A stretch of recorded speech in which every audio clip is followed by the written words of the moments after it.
ಯಾವುದಾದರೂ ಜಿಲ್ಲೆಯಲ್ಲಿ ಯಾವುದಾದ್ರೂ ಶಾಲೆಗೆ ನಾಚಿಕೆ ಆಗಲ್ವಾ? ಏನ್ರಿ ಪ್ರಧಾನ ಕಾರ್ಯದರ್ಶಿಗಳು ಕೆಲಸ ಮಾಡ್ತೀರಿ? ಏನು ನೀವೇ ಮಾಡ್ತಾ ಇದ್ದೀರೋ ನಿಮ್ಗೆ ಗೊತ್ತಾಗದೇ ಬೇರೆ ಯಾರೋ ಮಾಡ್ತಾ ಇದ್ದಾರೋ? ನಾನಂತೂ ಹೇಳ್ತೀರೇನು, ಯಾಕಂದರೆ IAS ಅಧಿಕಾರಿಗಳು ಹಿಂಗೆಲ್ಲ ಅಡ್ಡತಿಡ್ಡ ಕೆಲಸ ಮಾಡೋಂಗಿಲ್ಲ. ಇದು ಎಂಥ ಅಡ್ಡತಿಡ್ಡ ರೀ? ಮಾನ್ಯ ಕಾರ್ಯದರ್ಶಿಗಳು ಯಾರಿದ್ದೀರಿ ನೀವು? ನೋಡ್ರಿ, ಇಲ್ಲಿ ಮುಖ್ಯವಾಗಿ ಶಿಕ್ಷಣ ಇಲಾಖೆಯ ಮಂತ್ರಿಗಳು ಏನು ಮಾಡ್ತಾ ಇದ್ದಾರೆ ಕ್ವಶನ್ ಮಾರ್ಕ್ ಆಗುತ್ತೆ. ಇವ್ರಿಗೇನಾದರೂ ಮೈ ಮೇಲೆ ಖಬರಿದ್ದರೆ, ಇವ್ರಿಗೇನಾದರೂ ಎಚ್ಚರಿದ್ದರೆ, ಈ ನಾಡಿನ ಜನರ ಹಣದಲ್ಲಿ ಈಗ ಇವರು ಮಂತ್ರಿಗಳಾಗಿ ಜೀವನ ಮಾಡ್ತಾ ಇದ್ದಾರೆ. ಇವ್ರಿಗೆ ಕೊಡ್ತಕ್ಕಂಥ ಕಾರು, ಇವ್ರಿಗೆ ಕೊಡ್ತಕ್ಕಂಥ ವಸತಿಗೃಹ, ಇವ್ರಿಗೆ ಕೊಡ್ತಕ್ಕಂಥ ಸಂಬಳ ಮತ್ತು ಇವ್ರಿಗೆ ಕೊಡ್ತಕ್ಕಂಥ ಎಲ್ಲಕ್ಕಿಂತಲೂ ಹೆಚ್ಚಿನದಾಗಿ ಗೌರವ. ನಮಸ್ಕಾರ ಕರ್ನಾಟಕ. ಇವತ್ತಿನ ವಿಷಯ ಕರ್ನಾಟಕ ರಾಜ್ಯದಲ್ಲಿ ಬಹುಮಹಡಿ ಕಟ್ಟಡಗಳಲ್ಲಿ ಏನು ನಡೀತಾ ಇದೆ ಅಂತಕ್ಕಂಥ ವಿಷಯಕ್ಕೆ ಒಂದೇ ಒಂದು ಉದಾಹರಣೆಯನ್ನು ತಮ್ಮ ಎದುರಿಗೆ ತರಬಯಸುತ್ತೇನೆ. ಮೊಟ್ಟ ಮೊದಲು ಈ ರಾಜ್ಯ ಅಭಿವೃದ್ಧಿ ಆಗಬೇಕಾದರೆ, ಮುಂಚೂಣಿಗೆ ಬರಬೇಕಾದರೆ ಏನು ಬೇಕಿತ್ತು? ಶಿಕ್ಷಣ ಬೇಕು. ಶಿಕ್ಷಣಕ್ಕಾಗಿ ಕರ್ನಾಟಕ ರಾಜ್ಯ ಸರ್ಕಾರ ಸಾವಿರಾರು ಕೋಟಿ ಹಣ ಖರ್ಚು ಮಾಡಿ ಶಿಕ್ಷಣ ಕೊಡಲಿಕ್ಕೆ ಪ್ರಯತ್ನಿಸ್ತಿದೆ. ಆದರೆ ಅದು ಇನ್ನೂ ಸಕ್ಸಸ್ ಆಗಿಲ್ಲ ಅಂತ ಜನ ಮಾತಾಡ್ತಾರೆ. ಹೇಗೆ ಸಕ್ಸಸ್ ಆಗಿಲ್ಲ? ಹೌದು, ಸರ್ಕಾರಿ ಶಾಲೆಗಳು ಎಷ್ಟು % ಸಕ್ಸಸ್ ಆಗಿವೆ? ನೀವೇ ಹೇಳಬೇಕು, ಅದನ್ನು ನಾನು ಹೇಳಬೇಕಾಗಿಲ್ಲ.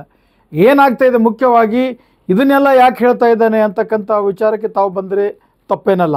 ಯಾಕೆ ಬರ್ತಾ ಇದ್ದೀನಿ ಅಂದರೆ, ಕರ್ನಾಟಕ ರಾಜ್ಯ ಸರ್ಕಾರ, ರಾಜ್ಯದ ಮಂತ್ರಿಗಳು, ರಾಜ್ಯದ ಎಲ್ಲ ಶಾಸಕರುಗಳು ಕೂಡಿ ಶಿಕ್ಷಕರ ಒಂದು ವರ್ಗಾವಣೆಯಲ್ಲಿ ಹಣದ ವ್ಯವಹಾರ ನಡೀತಾ ಇದೆ.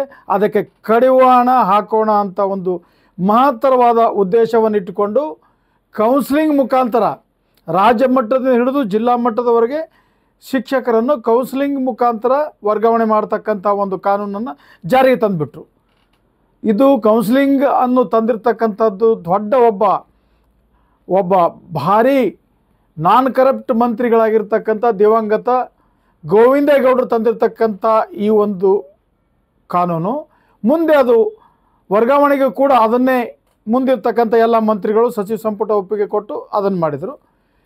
ಈ ಒಂದು ಕೌನ್ಸಿಲಿಂಗ್ ಮುಖಾಂತರ ವರ್ಗಾವಣೆ ಆದಾಗ ಜನ ಮಾತನಾಡುತ್ತಿರುವ ಹಾಗೆ ಶಿಕ್ಷಕರ ವರ್ಗಾವಣೆಯಲ್ಲಿಯೇ ಈ ಏನು ಬಿಲ್ಡಿಂಗ್ ಇದೆಯಲ್ಲ, ಬಹುಮಹಡಿ ಕಟ್ಟಡ MS ಬಿಲ್ಡಿಂಗ್ನಲ್ಲಿ ಈ ಒಂದು ಇಲಾಖೆ ಮುಖ್ಯಸ್ಥರು ಸುಮಾರು ಕೋಟ್ಯಾಂತರ ರೂಪಾಯಿ ಮಾಡ್ತಿದ್ರು. ಅದು ನಿಂತೋಯ್ತು ಅನ್ನೋದೊಂದು ಸಂಗತಿ ಬೆಳಕಿಗೆ ಬಂದಿದೆ. ಅದು ನಿಂತೋಯ್ತಂದರೆ ಅಧಿಕಾರಿಗಳು ಅದನ್ನು ಬಿಟ್ಟು ಪಾರದರ್ಶಕತೆಯಾಗಿದ್ದಾರಾ ಅಂತೀರಾ? ಇಲ್ಲ ಅಂತಕ್ಕಂಥದ್ದು ಈ ರಾಜ್ಯದ ಬುದ್ಧಿವಂತರವಾದ. ಅದಕ್ಕೆ ಉದಾಹರಣೆ ಎಂಬಂತೆ ಮೊದಲು ಶಿಕ್ಷಕರ ಒಂದು ನಿಯೋಜನೆ ಮಾಡ್ತಾಯಿದ್ರು. ಏನು ಮಾಡ್ತಾಯಿದ್ರು ಅಂದರೆ, ಆ ತಾಲೂಕದಲ್ಲಿಯೇ ಶಿಕ್ಷಕರನ್ನು, ಎಲ್ಲಿ ಶಿಕ್ಷಕರ ಕೊರತೆ ಇದೆ, ಯಾವ ಸಬ್ಜೆಕ್ಟ್ ಟೀಚರ್ ಇಲ್ವೋ ಸಮೀಪದಲ್ಲಿರ್ತಕ್ಕಂಥ ಶಿಕ್ಷಕರಿಗೆ 3 ದಿವಸ ಅಲ್ಲಿ 3 ದಿವಸ ಇಲ್ಲಿ ಪಾಠ ಮಾಡೋದಕ್ಕೆ ಅನುಕೂಲ ಮಾಡಿಕೊಡ್ತಾಯಿದ್ರು. ಇದು ನಿಯೋಜನೆ. ಅದು ಸ್ವಲ್ಪ ಮುಂದುವರೆದು DDPIಗಳಿಗೆ ಅಧಿಕಾರ ಕೊಟ್ಟರು. ಅಂದರೆ ಜಿಲ್ಲಾ ಮಟ್ಟದಲ್ಲಿರ್ತಕ್ಕಂಥ ಉಪನಿರ್ದೇಶಕರು ಸಾರ್ವಜನಿಕ ಶಿಕ್ಷಣ ಇಲಾಖೆಯವರು ಡೆಪ್ಯುಟೇಷನ್ ನಿಯೋಜನೆ ಮಾಡ್ತಾಯಿದ್ರು. ಅದು ಆದ್ಯತೆಯ ಮೇರೆಗೆ ಅಲ್ಲಿರ್ತಕ್ಕಂಥ ತೊಂದರೆಗಳನ್ನು ತಿಳಿದುಕೊಂಡು ಅಲ್ಲಿರ್ತಕ್ಕಂಥ ಏನು ಕಡಿಮೆ ಇದೆ, ಏನು ತೊಂದರೆ ಇದೆ ಅದನ್ನು ಪರಿಹರಿಸಲಿಕ್ಕೆ ನಿಯೋಜನೆ ಮಾಡ್ತಾಯಿದ್ರು. ಆದರೆ ಇಷ್ಟೆಲ್ಲ ಒದರ್ಕೊಳ್ಳೋಕೆ ನಂದೇನು ಕೆಲಸಪ್ಪ ಅಂದರೆ, ಈಗ ಬಿಟ್ಟು ಹೋಯ್ತದೋ DDPIಗಳಿಗೆ ಇಲ್ಲ, ಅಧಿಕಾರ BUಗಳಿಗಿಲ್ಲ, ನೇರವಾಗಿ ವಿಧಾನಸೌಧದ ಹತ್ತಿರ ಇರ್ತಕ್ಕಂಥ MS ಬಿಲ್ಡಿಂಗ್ನಲ್ಲಿ ಇರ್ತಕ್ಕಂಥ ಸರ್ಕಾರದ ಪ್ರಧಾನ ಕಾರ್ಯದರ್ಶಿಗಳು, ಶಾಲಾ ಶಿಕ್ಷಣ ಮತ್ತು ಸಾಕ್ಷರತಾ ಇಲಾಖೆ ಬೆಂಗಳೂರು ಅವ್ರದಿಂದ ನಿಯೋಜನೆ ಆಗ್ತಾಯಿದ್ದಾರೆ. ಇದೆಂಥ ಹಲಾಲ್ ಕೋರ್ದಂದಿರಿ? ಮಾಡಿ, ಪರವಾಗಿಲ್ಲ, ನೀವು ನಿಯೋಜನೆ ಮಾಡಿ, ತಿಳ್ಕೊಂಡು ಮಾಡಬೇಕಲ್ಲ. ಯಾವ ಶಾಲೆಯಲ್ಲಿ ಯಾವ ಶಿಕ್ಷಕರು ತೊಂದರೆ ಇದೆ, ಅಲ್ಲಿ ಖಾಲಿ ತಿಳ್ಕೊಂಡು ಮಾಡಬೇಕು. ಅದೆಲ್ಲ ಬಿಟ್ಬಿಟ್ರು. ಏನು ಮಾಡಿದ್ದಾರೆ ಅಂದರೆ, ಒಂದೆರಡು ತಾಜಾ ಉದಾಹರಣೆ ಕೊಡ್ತಾ ಇದ್ದೀನಿ. ಸುನೀಲ್ PR ಸಹ ಶಿಕ್ಷಕರು, ಆಂಗ್ಲ ಸರ್ಕಾರಿ ಹಿರಿಯ ಪ್ರಾಥಮಿಕ ಶಾಲೆ, ಓಲ್ಡ್ ಮಿಡ್ಲ್ ಸ್ಕೂಲ್, BB ರಸ್ತೆ, ಚಿಕ್ಕಬಳ್ಳಾಪುರ ಜಿಲ್ಲೆ. ಚಿಕ್ಕಬಳ್ಳಾಪುರಿಂದ ಎಲ್ಲಿ ಕೊಡ್ತಾರಂದರೆ, ಎಂಥ ಬೇಕಾಬಿಟ್ಟು ಎಂಥ ಬದ್ಮಾಸರತ್ತಿರೋ, ಎಂಥ ನಾಲಾಯಕರತ್ತಿರೋ ಅದು ನಿಮಗೆ ಬಿಟ್ಟಿದ್ದು. ಯಾಕಂದ್ರೆ ನಾ ಅಂತೂ ಹೇಳೋದಿಲ್ಲ. ಈ ಚಿಕ್ಕಬಳ್ಳಾಪುರ ನಗರ ಜಿಲ್ಲೆಯಿಂದ ಹಾವೇರಿ ನಗರದ ಯಾವುದಾದ್ರೊಂದು ಶಾಲೆಗೆ ಏನು ಉಳಿತಲ್ಲಿ ಡೆಪ್ಯುಟೇಷನ್ ಅರ್ಥ? ಡೆಪ್ಯುಟೇಷನ್ ಇರೋದೇ ಮೂಲ ಸಮಸ್ಯೆ ಪರಿಹರಿಸಲಿಕ್ಕೆ. ಯಾವುದಾದರೂ ಶಾಲೆಗಂದು ಆ DDPIಗಳು ಯಾವ ಶಾಲೆಗೆ ಕೊಡಬೇಕು? ಅರೆ ಪ್ರಧಾನ ಕಾರ್ಯದರ್ಶಿಗಳಿಂದ ಇದು ಆದೇಶ ಆಗ್ತದೆ. ಯಾರ್ಯಾರಿಗೆ? ಆಯುಕ್ತರು ಶಾಲಾ ಶಿಕ್ಷಣ ಇಲಾಖೆ ಬೆಂಗಳೂರು, ಅಪರ ಆಯುಕ್ತರು ಶಾಲಾ ಶಿಕ್ಷಣ ಇಲಾಖೆ ಕಲಬುರಗಿ, ಅಪರ ಆಯುಕ್ತರು ಶಾಲಾ ಶಿಕ್ಷಣ ಇಲಾಖೆ ಧಾರವಾಡ, ಖಲಾಸ್. ಇವರಿಗೆ ಆದೇಶದ ಪ್ರತಿ ಯಾರು ಹಾಕಿದ್ರು? ಸರ್ಕಾರದ ಪ್ರಧಾನ ಕಾರ್ಯದರ್ಶಿಗಳು. ಇಲ್ಲಿ ಮುಖ್ಯವಾಗಿ ಶಿಕ್ಷಣ ಇಲಾಖೆಯ ಮಂತ್ರಿಗಳು ಏನು ಮಾಡ್ತಾ ಇದ್ದಾರೆ ಕ್ವಶನ್ ಮಾರ್ಕ್ ಆಗುತ್ತೆ. ಇವರಿಗೇನಾದರೂ ಮೈ ಮೇಲೆ ಖಬರಿದ್ದರೆ, ಇವರಿಗೇನಾದರೂ ಎಚ್ಚರಿದ್ದರೆ, ಈ ನಾಡಿನ ಜನರ ಹಣದಲ್ಲಿ ಈಗ ಇವರು ಮಂತ್ರಿಗಳಾಗಿ ಜೀವನ ಮಾಡ್ತಾ ಇದ್ದಾರೆ.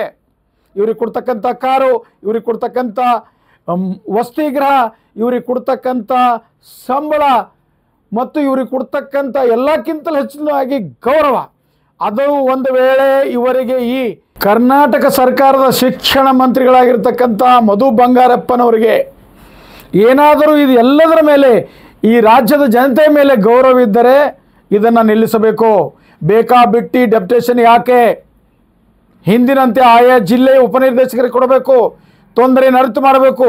ಅಲ್ಲ ರೀ, ಇದೇ ವರ್ಷಕ್ಕೆ 2024-25ನೇ ಸಾಲಿಗೆ ಅಂತೇಳಿ ಒಂದು ಲಿಸ್ಟಲ್ಲಿ 139 ಶಿಕ್ಷಕರನ್ನು ಮಾಡಿರ್ತಾರೆ, ಒಂದು ಲಿಸ್ಟಲ್ಲಿ 42 ಶಿಕ್ಷಕರ ನಿಯೋಜನೆ ಮಾಡಿರ್ತಾರೆ.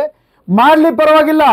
ನಿಮ್ಮಲ್ಲಿ ಅಷ್ಟೇ ಅಧಿಕಾರದ ಒಂದು ಸಮಸ್ಯೆ ಪರಿಹರಿಸಲು ಒಂದು ನಿಮ್ಮಲ್ಲಿ ಮಾತ್ರವಾದ ಉದ್ದೇಶ ಇದ್ದರೆ ಯಾವುದಾದರೂ ಜಿಲ್ಲೆಯಲ್ಲಿ ಯಾವುದಾದ್ರೂ ಶಾಲೆಗೆ ನಾಚಿಕೆ ಆಗಲ್ವಾ? ಏನ್ರಿ ಪ್ರಧಾನ ಕಾರ್ಯದರ್ಶಿಗಳು ಕೆಲಸ ಮಾಡ್ತೀರಿ? ಏನು ನೀವೇ ಮಾಡ್ತಾ ಇದ್ದೀರೋ? ನಿಮ್ಗೆ ಗೊತ್ತಾಗದೇ ಬೇರೆ ಯಾರೋ ಮಾಡ್ತಾ ಇದ್ದಾರೋ? ನಾನಂತೂ ಹೇಳ್ತೀರೇನು, ಯಾಕಂದರೆ IAS ಅಧಿಕಾರಿಗಳು ಹಿಂಗೆಲ್ಲ ಅಡ್ಡತಿಡ್ಡೆ ಕೆಲಸ ಮಾಡೋಂಗಿಲ್ಲ. ಇದು ಎಂಥ ಅಡ್ಡತಿಡ್ಡ ರೀ? ಮಾನ್ಯ ಕಾರ್ಯದರ್ಶಿಗಳು ಯಾರಿದ್ದೀರಿ ನೀವು?